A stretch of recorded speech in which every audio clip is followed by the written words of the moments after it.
तिसंगी तालुका कवठेमहांकाळमध्ये शेतकरी संपानिमित्त बंदला चांगला प्रतिसाद मिळाला। यावेळी शेतकरी तसेच राष्ट्रवादी काँग्रेस शेतकरी संघटना, संभाजी ब्रिगेड व इतर संघटनांनी रस्त्यावर उतरून भाजप सरकारचा निषेध व्यक्त केला। संपूर्ण कर्जमाफी झालीच पाहिजे व शेतकऱ्यांना न्याय मिळालाच पाहिजे या घोषणा यावेळी देण्यात आल्या। यावेळी तिसंगी गावचे सरपंच वामन कदम, राष्ट्रवादीचे अर्जुन खिलारे, विश्वास आवळे, संभाजी ब्रिगेडचे दिलीप कांबळे आदी गावातील शेतकरी मोठ्या संख्येने उपस्थित होते। सर्व तिसंगी व घाटमाथ्यावरील शेतकऱ्यांच्या वतीनं जाहीर निषेध व्यक्त करत आहे।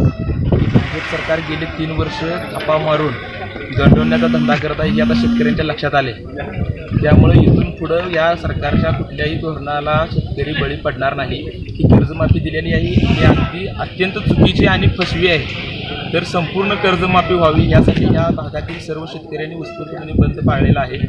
याच्यातून जर काही न्यायी निर्णय झाला तर याच्यापेक्षा अनेक तीव्र आंदोलन करण्याचा इशारा आम्ही या ठिकाणी देत आहोत।